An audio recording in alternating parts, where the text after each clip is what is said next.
Hey guys, Dr. J here. In the previous episode, we completed the journey to the Nexus tutorial level, defeated the Vanguard demon, and got flattened by the Dragon God. Our soul was then trapped in the Nexus, and we used the Arkstone to travel to Boletaria castle, in the hope of restoring our physical form and finding a way to free ourselves. Before we enter the castle, let's turn around and check the other end of the bridge first. There is a hidden item over here. A couple of late moon grass, good. That's also a restorative, and it will heal us for 400 HP, which is still much more than we need with our current HP, especially since we're in soul form. There is some crescent moon grass here, and we got ambushed by a dragling. As long as there's enough space, I'll mostly be backstabbing the enemies in this level. Our soul arrow is still relatively weak, so I'll mostly be using it in tighter spaces. There is another item on the stairs and another dragling behind the barricade. As usual, we'll bait an attack and then backstab him. Good. Now let's continue up the stairs towards the castle's main entrance. There's a couple more draglings over here. Like I keep saying, despite them being incredibly weak, if there are several of them, they can easily combo us to death.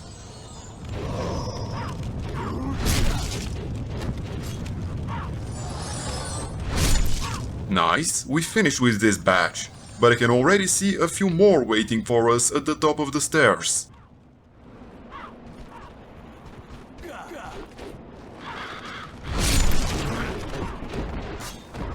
Okay, these two were easy to kill. Let's deal with this one now. Let's check behind this barricade. Yep, there's one more hiding here. Okay, nice. So, the spot we're at right now is a sort of a crossroad. There's 4 ways we can go from here, but 3 of them are currently blocked. So let's kill this dragling and go up the stairs he came from, and then continue left. This is probably a good time to talk about the level design in Demon Souls. Since there are no checkpoints, and dying will bring you back to the start of the level, there are usually shortcuts that you can open in each level to make backtracking through it less tedious. The currently blocked routes from this place are just such shortcuts that, once opened, will allow us to skip large parts of the level. But as we've yet to open them, we'll have to take the long way around. I guess I'll have to start using the soul arrow now. There's a large hole to the left of us that will insta-kill us if we drop in it, so there's really not a lot of place to dodge the enemies. Let's climb the platform and see what the item on the ground is. A couple of half moon grass? Okay, now let's enter that doorway. The reason I quickly ducked outside was because there's a dragling waiting to ambush us on our right. That's a recurring theme in the Soulsborne games, so be extra careful when entering any room. There's nothing else interesting here, so let's continue.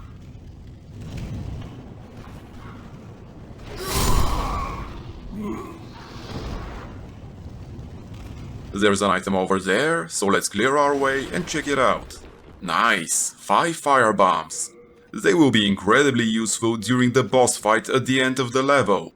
The firebombs are a consumable that deals fire damage when you throw it at an enemy. It can also ignite explosives and does a little bit of splash damage. They are also sold by one of the vendors, but they are quite expensive. Okay, now let's continue up these stairs.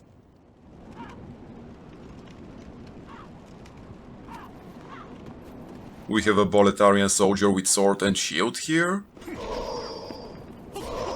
Damn, they almost killed us. Okay, that was a bit risky, but we got one of them. Right, so the Boletarian soldiers with melee weapons can occasionally throw firebombs at you. They don't do terrible damage, but they will stun you. And if there's another one of them near you, you're almost certainly dead. Now, let's go through the first fog gate in this level.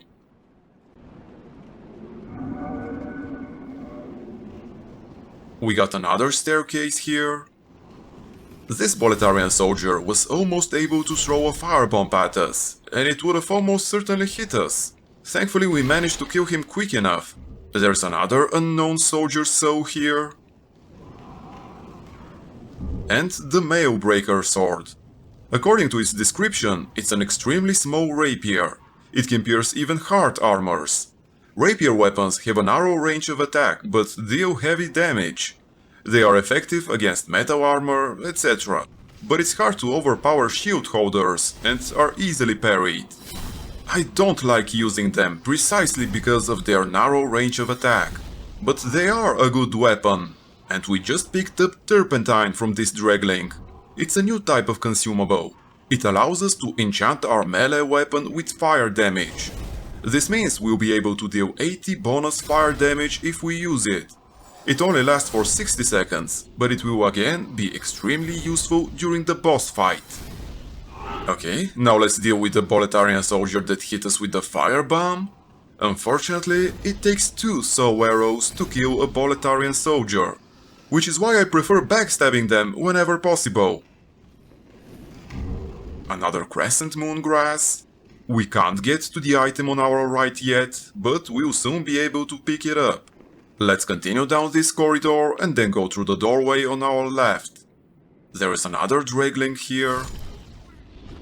The view to the right is quite something. And there's also an item up ahead. It will be quite a while before we can get to it though. One more firebomb, perfect. The more we have, the easier the boss fight will be. Let's also check the item over there. Oh, some more Half Moon Grass, nice. Might as well heal ourselves from the firebomb damage and then go up these stairs. And here we have the Indiana Jones trap. It's again somewhat of a recurring theme in the Soulsborne games. All we have to do is just activate it and run back and away from the stairs. Thanks to this trap, we were able to pick up the bastard sword we weren't able to reach earlier. Its description says, a large-sized sword, similar to a straight sword, but because of its large size, needs to use it by both hands.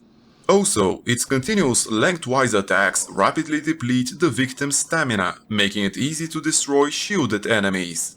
Despite what's written in the description, it can be used one-handed.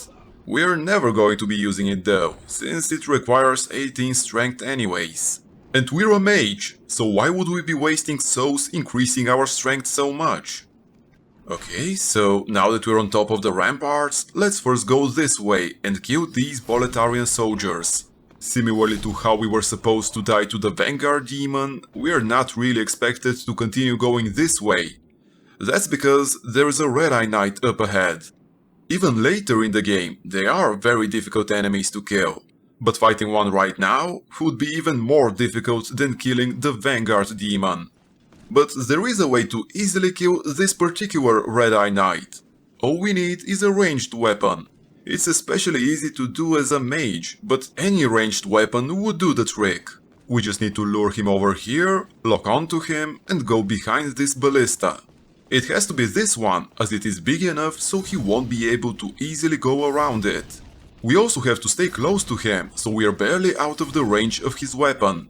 After we position properly, we need to release the lock-on and slightly tilt the camera upwards. That way we can keep hitting him with our soul arrows while he's trying to reach us. And that's all there is to it. We just tripled our souls and also got a new moon grass, which, as you've probably guessed, is another restorative item. It heals us for 100% of our HP, making it the second most potent restorative in the game. Now let's deal with this Blue-Eye Knight. By the way, eventually we will need to go back to where the Red-Eye Knight was. But that's far off in the future, when we'll be doing endgame stuff. We got some more Half Moon Grass. We'll skip the Fog Gate for now and continue through the doorway in front of us. Let's pick up this item. Perfect, 6 more fire bombs. Now we need to go down these stairs. Be careful of these barrels, since they're actually full of gunpowder or something, and the torch-wielding Draglings can ignite them. After we kill them, we can roll through the barrels and smash them. We can now continue going down these stairs.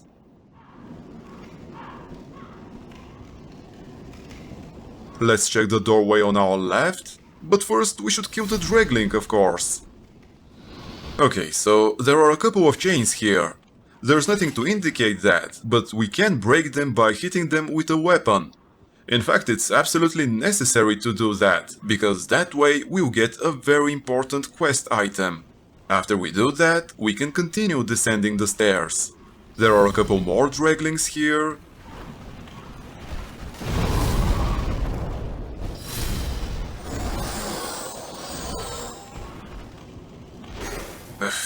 That Dragling almost managed to hit the barrows. Okay, he was the last one. We can now pull the lever and open the first shortcut in this level.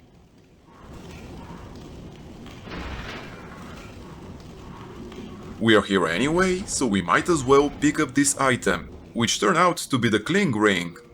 I will immediately equip it, since this ring increases our HP while in soul form by 40%. I don't plan on staying in soul form for too much longer, but as of right now, this will make our life a little bit easier. The items we just picked up were inside the corpses that were hanging by the chains we broke upstairs. They're the Old Rugged Ropes armor set and the Jade Hair ornament. The armor set is nothing particularly interesting, but the Jade Hair ornament is the quest item I mentioned before. We've no use for it right now, but we'll be able to return it to its owner once we go back to the Nexus. Now that we're back on top of the ramparts, we can finally go through the second fog gate.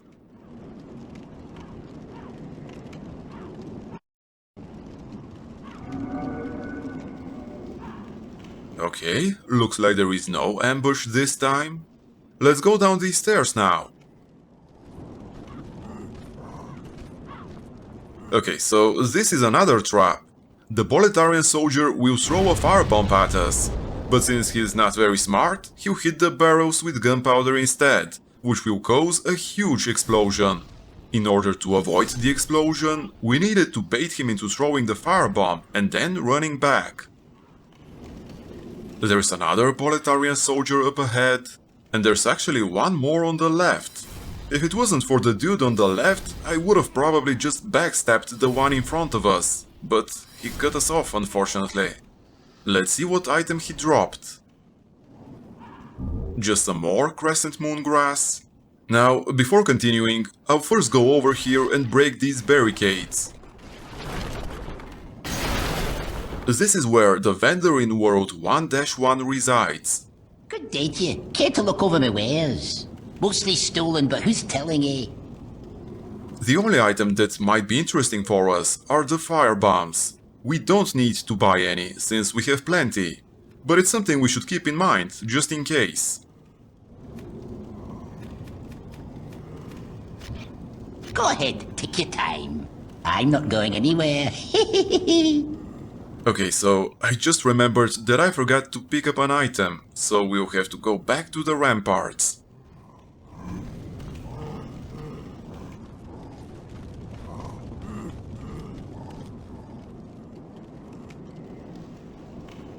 We'll need to drop from here to this balcony.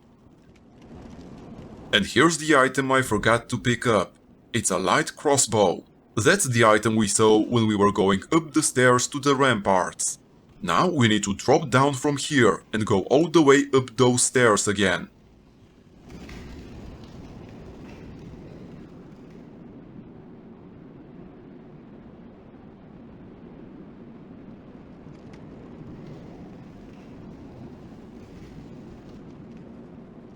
Okay, we should now go through the doorway where the second fog gate used to be, and down these stairs again. Remember this place, since we'll have to come back here once we've killed the boss. That's just my way of doing the routing for this level, it's not like anything special happens after we kill it. We can now continue towards these barrels of gunpowder, and then turn left. Ah, we have another ambush here. I'll have to use the soul arrow. It's a bit dangerous trying to backstab so many enemies at once. Now that we've killed one of them though, backstabbing them has become much easier.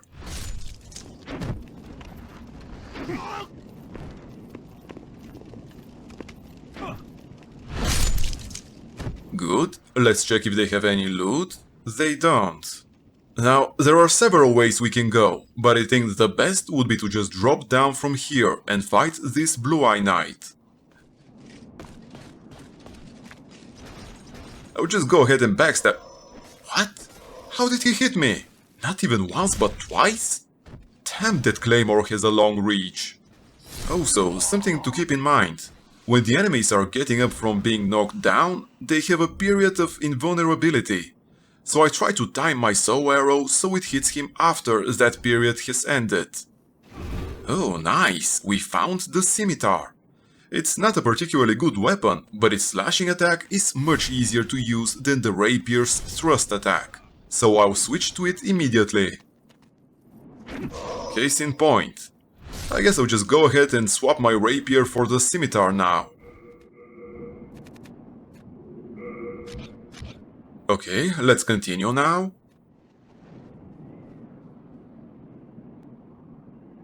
That's the wrong way.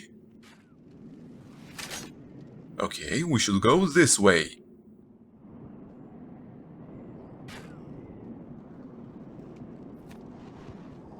Here we will meet our first named NPC. His name is Ostrava of Boletaria. He's surrounded by draglings and requests our help. Once we clear them out, he'll drop down from the platform he's on. There are quite a lot of them, so I'll just use the saw arrow.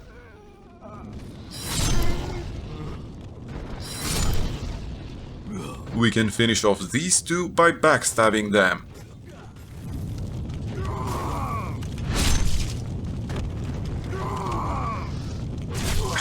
Looks like I was a bit too far away to initiate the backstab. Whatever. We should go ahead and pick up the items on the ground and then talk to Ostrava. My thanks for your brave rescue. I am Ostrava of Boletaria. Accept this. As a reward, he gave us the brass telescope, which is an absolutely useless item. It works as a telescope, yes, but there won't ever be a moment when we'll need to use it. Now let's go ahead and clear the rest of these draglings. We need to do that because Ostrava will come this way, and although he's quite powerful, they may still be able to kill him, which would be catastrophic. If an NPC dies, he'll stay dead, and in order to complete Ostrava's quest line, we'll need to babysit him through every level in World 1. Which is not particularly difficult, we'll need to explore the entirety of every level and kill all of the enemies anyway. But still, we should be careful and keep an eye on him. Once we kill these draglings, Ostrava will be safe and we can continue. There's quite a lot of space here, so I'll try to conserve my MP and backstab as many as possible. Once Ostrava starts fighting them though, I'd rather use the saw arrow so I don't accidentally hit him. But like I said, he is quite powerful, so we may leave a few of the draglings to him.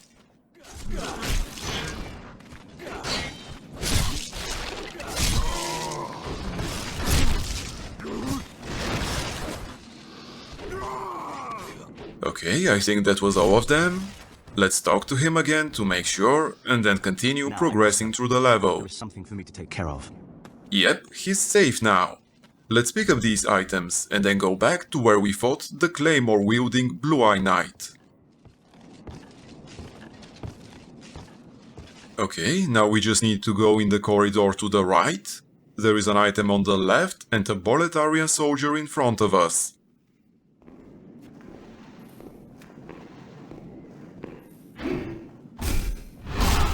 Yeah, the scimitar does significantly less backstab damage than the rapier, but I'm fine with that. I don't plan on using melee weapons for too much longer anyway. Let's continue. We're now going back to where we fell down from initially. We're just taking the route we were supposed to in reverse. There are quite a few draglings here. I'll just kill them with the saw arrow.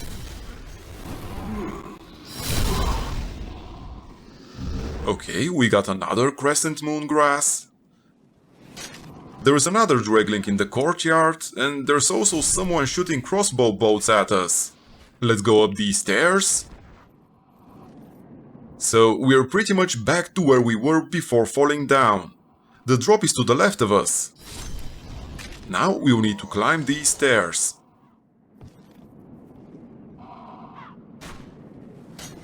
There is a crossbow-wielding Boletarian soldier here, and one more above him. We were getting shot at when we were in the courtyard by one of those two. Let's continue climbing the stairs. Okay, we have a blue-eye knight at the top. I'll try to bait him into attacking us and then use a saw arrow when he drops down his shield. Damn, he used a restorative. Certain enemies can heal themselves, so it's very important to try to interrupt them when they do so. We failed this time, but his health pool isn't particularly big, so it's not that big of a deal in this case. Let's kill this guy, pick up the late moon grass, and then turn around and go through the fog gate.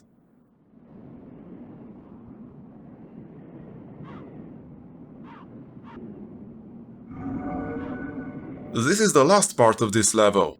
We should first go and break free these boulders that will roll down and kill all the soldiers on the path. We can now follow behind them and pick up any items that may have dropped. The slave shield is absolutely worthless. Nothing more to say about it really.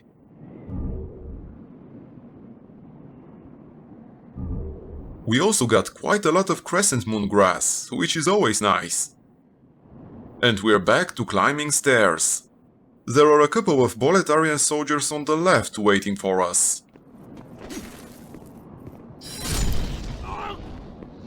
Good. Now, there are a couple of ways we can go from here. There is a path on the left that will lead us to the Drake's Nest, and in front of us is a bridge. We will have to eventually go to the Drake's Nest, since there are quite a lot of items there. But currently, there are a couple of drakes resting there.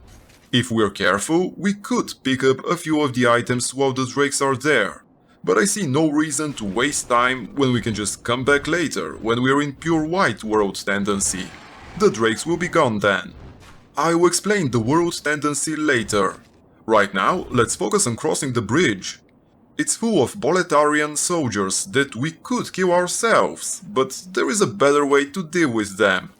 When we try crossing the bridge, the red drake will fly over to the other side and try to scare us off. He'll do this 3 times. After that, he'll start flying over the bridge while breathing fire, killing anyone that's still on the bridge. Fortunately, we will have enough time to cross the bridge between his fire runs, so we can just use him to kill most of the soldiers before running over to the other side. I'll probably fast forward this part, as it may take a while.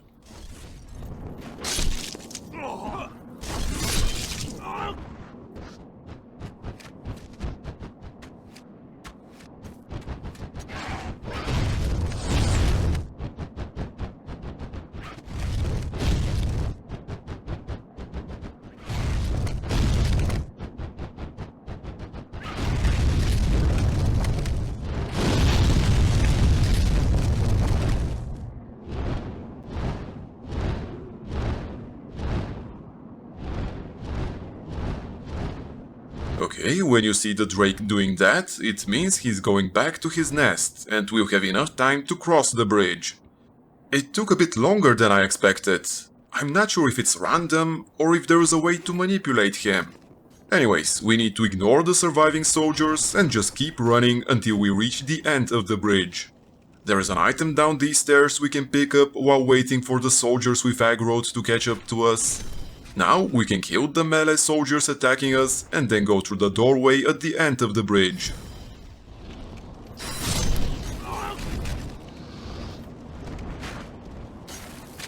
Pulling this lever, we will open the last shortcut in this level.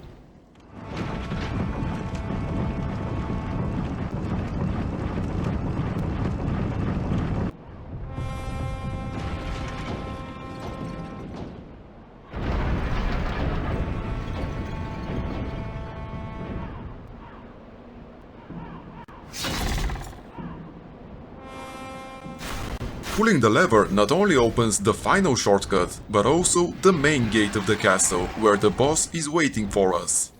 Now we need to go this way and at the end of the corridor turn left. There is a Draglink outside, but he shouldn't aggro immediately. Oh, there's actually two of them. Once we kill them, we should destroy these wooden shelves and continue until the end of the street, or whatever that is. There is quite a lot of turpentine here. We shouldn't need to use that many for the boss fight, but it's good to have a bit extra, in case something unexpected happens. Just making sure I have the turpentine slotted in the quick use menu. Now we should go back and continue down the only other path we have available. This leads us to a guardhouse or something like that, where we'll have to fight another couple of soldiers.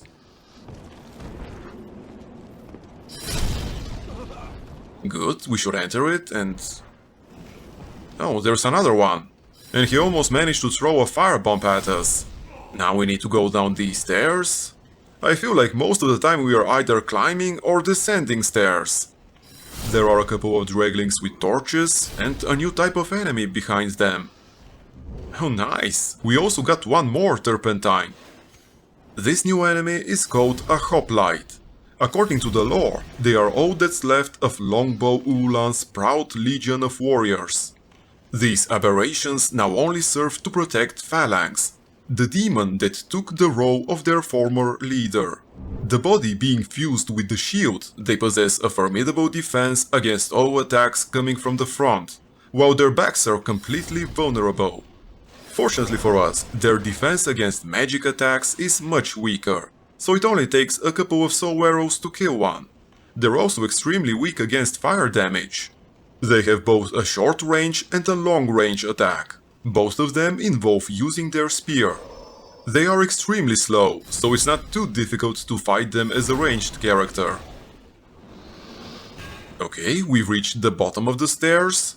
We can pick up some more half-moon grass and then pull the lever. I was actually mistaken when I said that the previous lever we pulled opens both the gate to the boss as well as the shortcut. The shortcut is in fact opened by using this last lever. We are now in front of the boss fog gate. Before we enter it, make sure you have the firebombs and the turpentine equipped in the quick use menu, as well as any kind of melee weapon. The Phalanx demon is incredibly easy to kill, which makes sense, he's supposed to be the first boss we're meant to kill. All we have to do is lock onto him and keep throwing these firebombs at him. Once we run out of those, we just need to switch to our melee weapon, enchant it with fire by using the turpentine, and then keep slashing at the boss. Basically, the idea is to kill all of the hoplites around his core, which will expose it and allow us to hurt him. It's almost impossible to die in this fight. We don't have to dodge at all. If our health gets low, we can just back away a bit and heal ourselves. That's all there is to this boss as far as the strategy for the fight is concerned. As for the lore, I don't really think there's anything particularly noteworthy about him. As far as I know, he's just a random demon and there's nothing special about him. Despite the fact that we've yet to actually hurt the demon, the fight's almost over. We just need to keep slashing him and reapply the turpentine if it expires.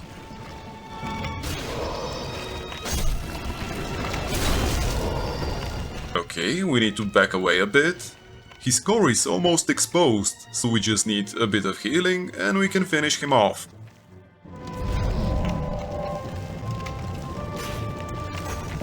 Good, we can attack him directly now. I guess we should first kill the rest of the hoplites though, just so we don't get stabbed in the back. There we go. Now we'll just keep slashing him with the scimitar. He can't do anything besides trying to run away from us.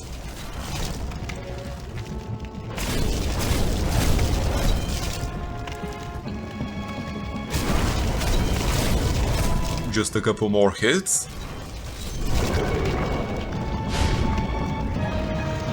We unlocked the Phalanx trophy, restored our physical form and obtained over 1000 souls.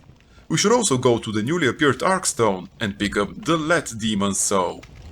Might as well loot the drops from the hoplites, though it's mostly just shards of Heartstone. Okay, let's pick up the Let Demon Soul, and there's just one more thing we need to do before going back to the Nexus. We should go back to where Ostrava was and get a somewhat important item. I'll probably fast forward this part as well.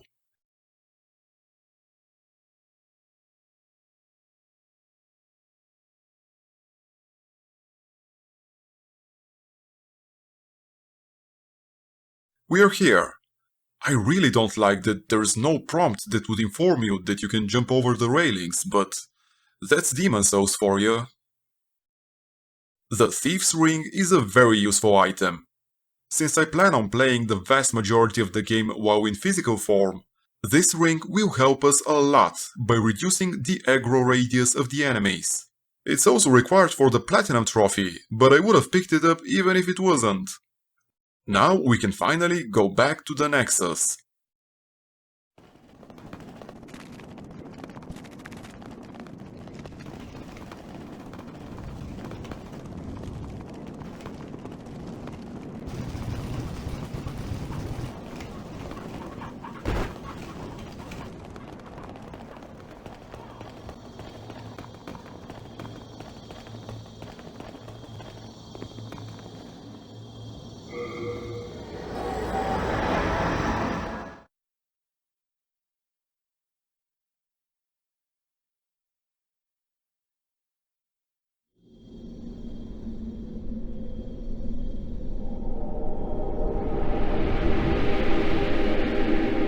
Welcome back.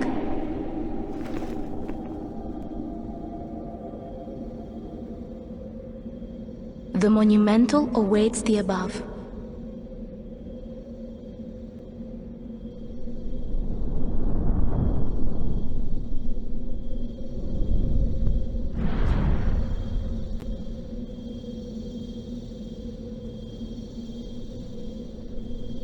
The Monumental will explain the Nexus to thee.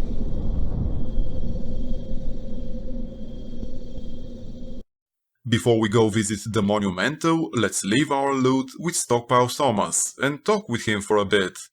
Hello again. I'm keeping a close watch on your belongings, rest assured.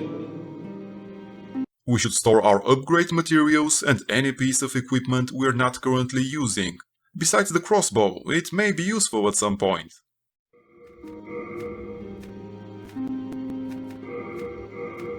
There's no reason to store our rings. They're very light, and there's not that many of them anyway. You have a heart of gold. Don't let them take it from you. Now we should talk to him again. Hello again. I'm keeping a close watch on your belongings. Okay, I didn't mean to exit from the menu. Let's open it up again and choose the talk option.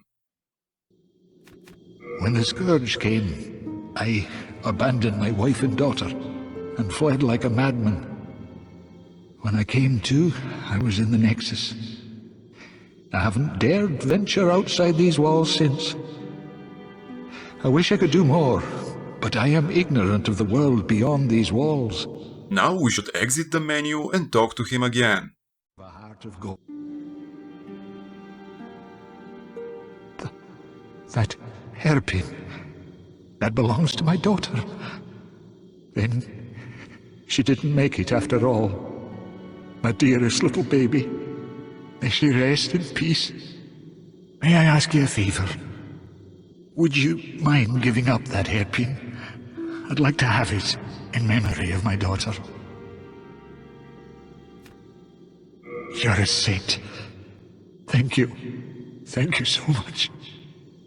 Oh, I mustn't forget. It's not much, but please accept this as thanks. I'm a bit ashamed to say, but I found it one day, discarded on the main road. But it seems to possess a strange power. Anyway, I feel that you should have it. It will be happier in your hands. The Ring of Herculean Strength increases our item burden by 50%, making it an extremely useful item for a mage like us that's not planning on investing too many souls into the Vitality stat. And just like any other ring, it's also required for the Platinum Trophy anyway.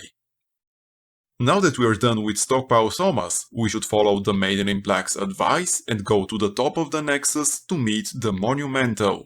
It will take a bit of time, but we can't progress the game otherwise.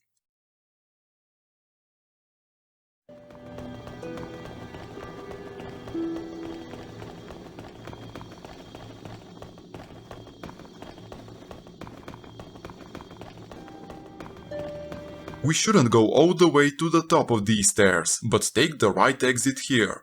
The Monumental we need to meet is the only person with a lit candle in front of him. We have long awaited you, Slayer of Demons. I am one of the Monumentals. We preserve the fabric of reality. There is something thou needest to know. Once, we too, a scourge of demons faced. In the distant past, under a benevolent rule, the world was united owing to the soul arts. Until a lust for power caused the awakening of the Old One. Across the land seeped a colorless, deep fog, and the world faced extinction at the hands of the demons. Thanks be, we were able to lull the Old One back to his slumber, yet only after the loss of innumerable souls, and half the world lost, erased by the fog. In order to mend the fabric of what land still remained, we entrusted 6 elders with 6 precious archstones. 1 to the king of a small yet diligent land. 1 to the king of the burrowers underground. 1 to the wise queen of the great ivory tower.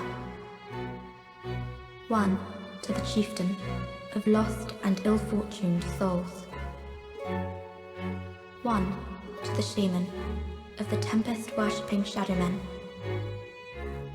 And the last to the great giants of the northern lands. The archstones were placed at nodes across the earth. We contained the Old One inside this Nexus and banned the soul arts. Finally, we became Monumentals, half-living sentinels of the fabric of reality. Alas, the other Monumentals have perished, and only I remain. After the end of this lore dump, the Monumental will ask us if we will accept the mission. It is very important to say yes. Now it is your turn.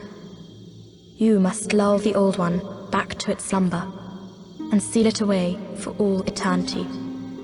If not, the deep fog will absorb all that we know. Have you the strength to accept this mission? Yes, we are fortunate indeed to have you. Now, go forth and destroy every last demon.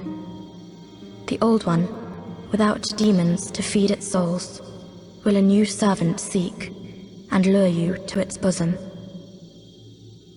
Let's talk with him again. We neutralized the Old One and banned the soul arts. Then we spread the archstones, and in order to mend reality, Monumentals we became. However, man's memory of history is o'ershort, and before long he repeated his mistakes.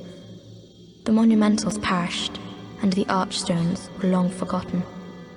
And the short-sighted King Allant once again aroused the Old One. Okay, we're done here. The reason why we needed to choose yes is so he'll give us the friend ring once our character tendency becomes pure white.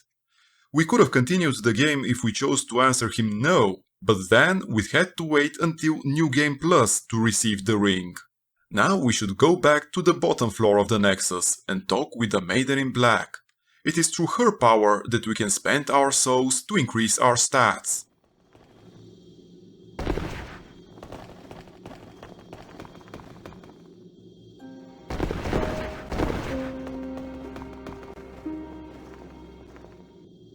Brave soul, who fears not death, prithee, lull the old one back to its ancient slumber.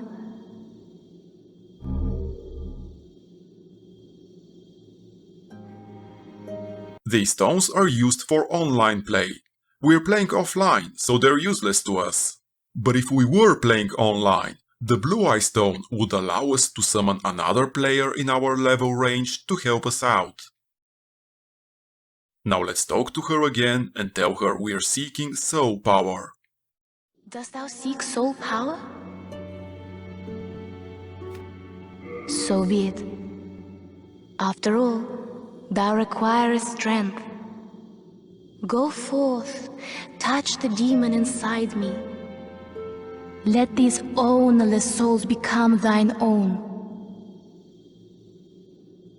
We should start off by putting 2 points into vitality, just so we can have a bit more health.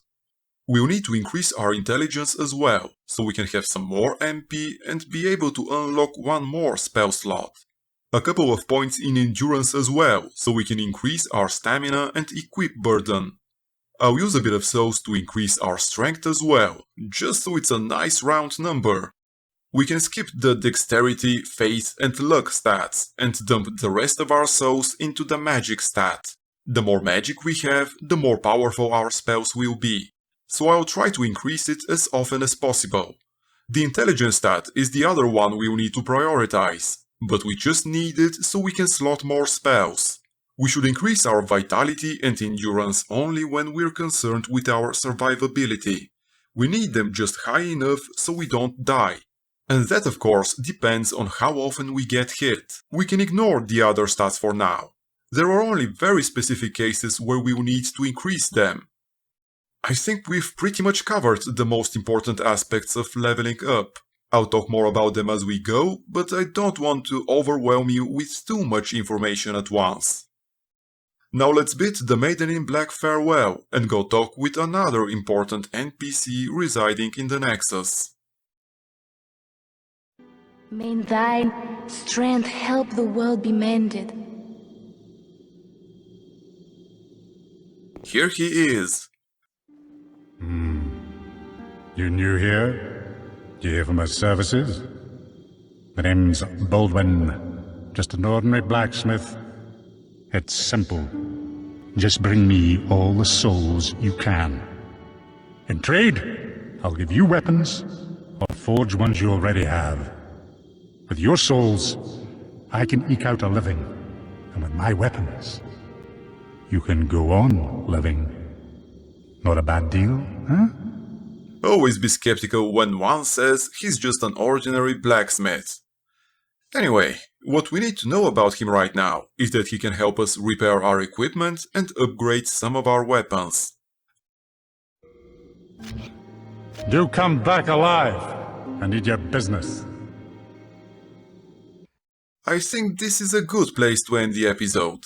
I hope you've enjoyed it, and if you did, please consider pressing the like button and subscribing to my channel. It will help me a lot and encourage me to bring more content for you guys.